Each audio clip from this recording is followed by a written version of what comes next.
ভারত শাসিত কাশ্মীরের পেহেলগামে সম্প্রতি বন্দুক হামলায় ২৬ জনের মৃত্যুর পর নতুন করে উত্তেজনা তৈরি হয়েছে ভারত আর পাকিস্তানের মধ্যে। এই পরিস্থিতিতে পাকিস্তানের পক্ষ থেকে ভারতের সামরিক হামলার আশঙ্কাও প্রকাশ করা হয়েছে। এমন সময়ে ২০১৯ সালে বিবিসি বাংলায় প্রকাশিত একটা পুরনো প্রতিবেদন আবার প্রাসঙ্গিক হয়ে উঠছে। যুক্তরাজ্যের রাটগার্স বিশ্ববিদ্যালয়ের একটা গবেষণার বরাত দিয়ে বিবিসি বাংলায় প্রকাশিত সেই প্রতিবেদনে প্রতিবেদক জানিয়েছিলেন একটা ভয়াবহ আশঙ্কার কথা।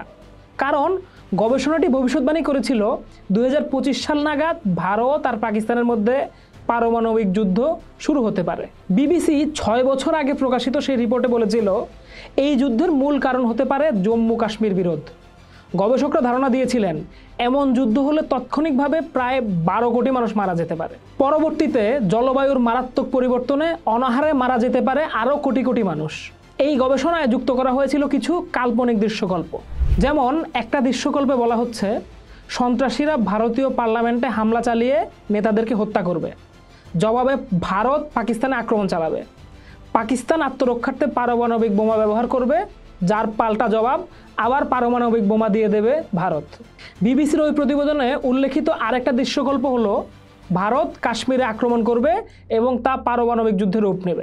যদিও সেই প্রতিবেদনে বিবিসি এও উল্লেখ করেছে যে উভয় দেশের বিচক্ষণ নেতৃত্ব এমন পরিস্থিতি হয়তো এড়াতেও পারে।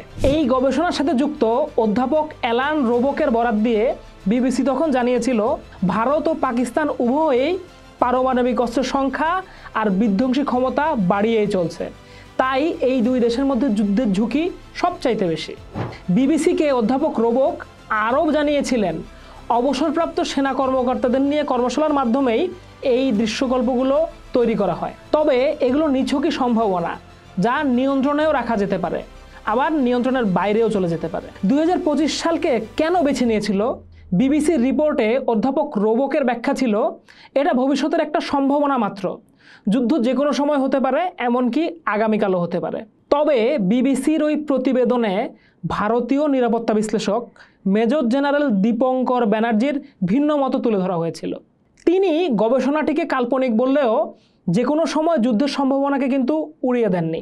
অন্যদিকে পাকিস্তানের পরমাণু বিজ্ঞানী ডক্টর পারভেজ বিবিসির কাছে দুর্ঘটনার মাধ্যমে যুদ্ধ বেঁধে যাওয়ার আশঙ্কার কথা প্রকাশ করেছিলেন।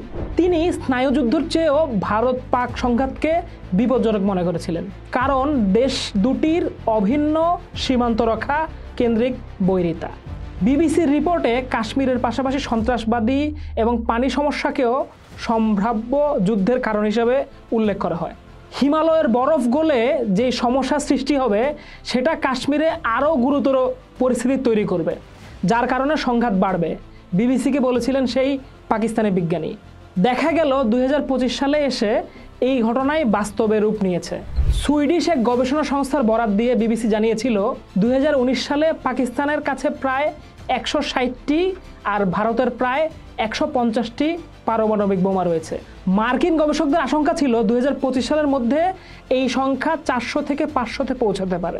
বিবিসির রিপোর্টে অধ্যাপক রোবক পারমাণবিক যুদ্ধের ভয়াবহ পরিণতি চিত্রটিও তুলে ধরেন। তিনি বলেন পারমাণবিক বিস্ফোরণের ধোঁয়া পৃথিবীকে ঢেকে ফেলতে পারে, সূর্যের আলো আটকে যাবে, পৃথিবী ঠান্ডা ও অন্ধকার হয়ে যাবে, বৃষ্টিপাত কমবে, খাদ্য উৎপাদন ব্যাহত হবে। ভারত পাকিস্তানের এই সংঘাত বিশ্বব্যাপী দুর্ভিক্ষ ডেকে আনতে পারে। ভারত আগে পারমাণবিক অস্ত্র ব্যবহার করবে না এমন নীতি অনুসরণ করলেও তা পুনর্বিবেচনা করার কথা ভাবছে। অন্যদিকে পাকিস্তানের এমন কোনো প্রতিশ্রুতি নেই। এই প্রেক্ষাপটে বিবিসির ওই বিশ্লেষকদের মত তুলে ধরে যে পারমাণবিক যুদ্ধের সম্ভাবনা উড়িয়ে দেওয়া যায় না। বিবিসির ২০১৯ সালের এই প্রতিবেদনটি বর্তমান পেহেলগাম পরিস্থিতির পর নতুন করে ভাবনার খোরাক জোগাচ্ছে। যদিও এটা একটা গবেষণা ও কিছু দৃশ্যকল্পের ভিত্তিতে তৈরি, কিন্তু এর ভয়াবহতা আমাদেরকে শঙ্কিত করে। আমরা কেউ চাই না এই বিধ্বংসী পরিস্থিতি বাস্তবে রূপ নিক। পোস্ট দেখুন, ভাবুন, করুন। থাকুন পোস্টের সাথে।